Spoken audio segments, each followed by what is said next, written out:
خواجہ غریب نواز جب نئے نئے آئے نا اجمیر شریف میں تو خیمہ لگایا ہوا تھا خواجہ غریب نواز نے.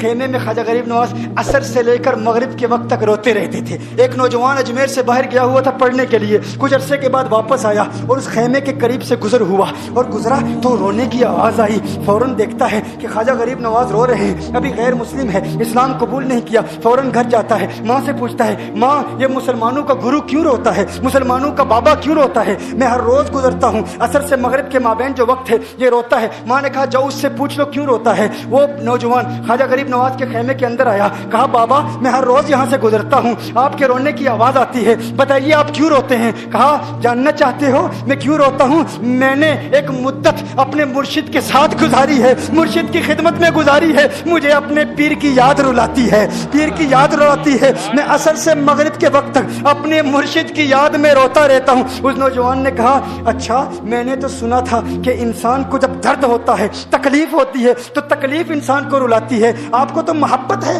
یہ محبت میں بھی انسان کو رونا آتا ہے؟ کہا ہاں ہاں ہے نوجوان, انسان محبت میں بھی روتا ہے. کہا تو پھر مجھے بھی رونا ہے, میں بھی رونا چاہتا ہوں, مجھے بھی رونا سکھا دیجئے. کہا تو رونا چاہتا ہے؟ رونا چاہتا ہوں. کہا ٹھیک ہے, دو شرطیں ہیں, مسلمان ہو جا اور میرا مرید ہو جا. کہا میں ماں سے اجازت طلب کروں گا. ماں کے پاس گیا اجازت لینے کے لیے. ماں نے کہا تو ضدی ہے, جب تو ارادہ کر لیتا ہے, جو ارادہ کرتا ہے تو پورا کرتا ہے, جا جو کرنا چاہتا ہے کر لے. خواجہ غریب نواز کے بارگاہ میں حاضر ہوا, عرض کرتا ہے بابا میں پھر مسلمان ہونا چاہتا ہوں, مجھے مرید کر لیجئے. خواجہ غریب نواز نے مرید کر لیا, خواجہ غریب نواز کا مرید ہو گیا. اب خواجہ غریب نواز نے کہا اب وقت سارا میرے ساتھ گزرے گا, ناشتے کے وقت خواجہ غریب نواز کے ساتھ, سحری کے وقت خواجہ غریب نواز کے ساتھ, سحر کے وقت خواجہ غریب نواز کے ساتھ, پورا دن اسے خواجہ غریب نواز کے قرب کی کچھ ایسی عادت ہو گئی, خواجہ غریب نواز کا دیوانہ ہو گیا, ان کا عاشق ہو گیا. کچھ عرصہ گزرا, خواجہ غریب نواز نے فرمایا اب تیرے لیے 3 دن کی چھٹیاں ہیں, 3 دن کے لیے چھٹیاں ہیں, 3 دن کے لیے چلا جا.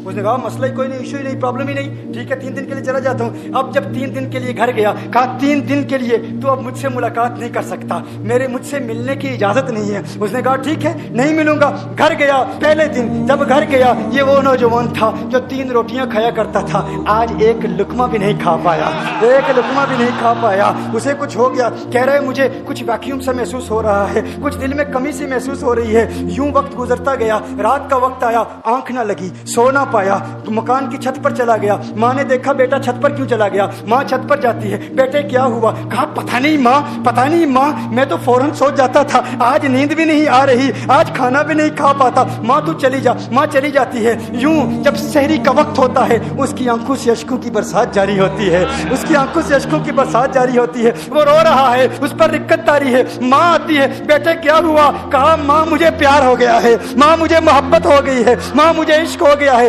جا غریب نواز کے پاس, کہا مجھے بلا لو, اب یہ جدائی برداشت نہیں ہوتی, اب مرشد کی جدائی برداشت نہیں ہوتی. ماں فوراً خواجہ غریب نواز کی بارگاہ میں حاضر ہوتی ہے. کہا میں نہیں جانتی ہے مسلمانوں کے بابا, تو نے میرے بیٹے کو کیا دے دیا, تمہارا تعلق نہیں سمجھ پاتی, تمہارا رشتہ نہیں سمجھ پاتی, لیکن وہ تو رو رہا ہے, کہتا ہے واپس بلا لو. خواجہ غریب نواز نے کہا نہیں ابھی وقت نہیں ہے, میں اپنی زبان میں کہتا ہوں. گویا کہ خواجہ غریب نواز نے کہا ہوگا ابھی تو ابتدائی عشق ہے, روتا ہے کیا, آگے دیکھ ہوتا ہے کیا. تیری تمنا تھی, تیری خواہش تھی کہ محبت میں رونے کی عادت ہو جائے, ابھی تو ابتدا ہے. ماں کو واپس بھیج دیا, کہا واپس چلی جا. اسے کہا ابھی اجازت نہیں ہے, وہ واپس چلی جاتی ہے. بیٹے کو بتاتی ہے کہ ہے میرے بیٹے, وہ تو اجازت نہیں دے رہا. کہا ماں سن لے, اب اگر نہ بلایا تو میں مر جاؤں گا, یہ محبت مجھے مار ڈالے گی. ماں اگر مجھے زندہ دیکھنا چاہتی ہے تو میرے مرشد کو راضی کر لے, میرے مرشد کو بتا دے اب یہ جدائی برداشت نہیں کر سکتا. ماں فوراً غریب نواز کی بارگاہ میں حاضر ہوتی ہے. کہا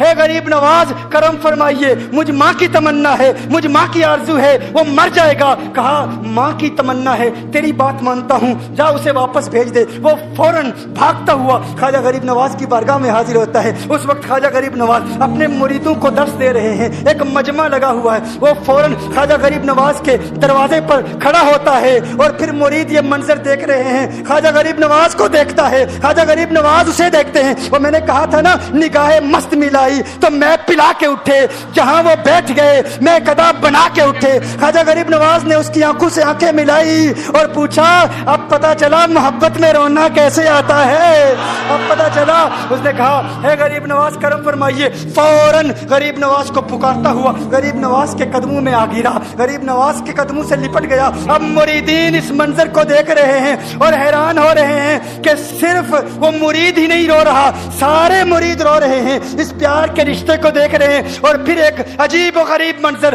خواجہ غریب نواز نے کہا آج رات تو نے کھانا کھایا تھا؟ کہا نہیں کھایا تھا، نہیں کھایا تھا۔ خواجہ غریب نواز نے فرمایا میں نے بھی نہیں کھایا تھا، میں نے بھی نہیں کھایا تھا، میں نے بھی نہیں کھایا تھا۔ پھر خواجہ غریب نواز نے فرمایا آج رات سویا تھا؟ کہا نہیں سویا تھا۔ کہا آنکھ مجھے بھی نہیں لگی، نیند مجھے بھی نہیں آئی۔ یہ منظر سب مرید دیکھ رہے ہیں، وہ مرید بھی رو رہا ہے اور خواجہ غریب نواز کی آنکھوں میں اشکوں کی برسات جاری ہے۔ یہ وہ رونے والوں کا مقام ہے۔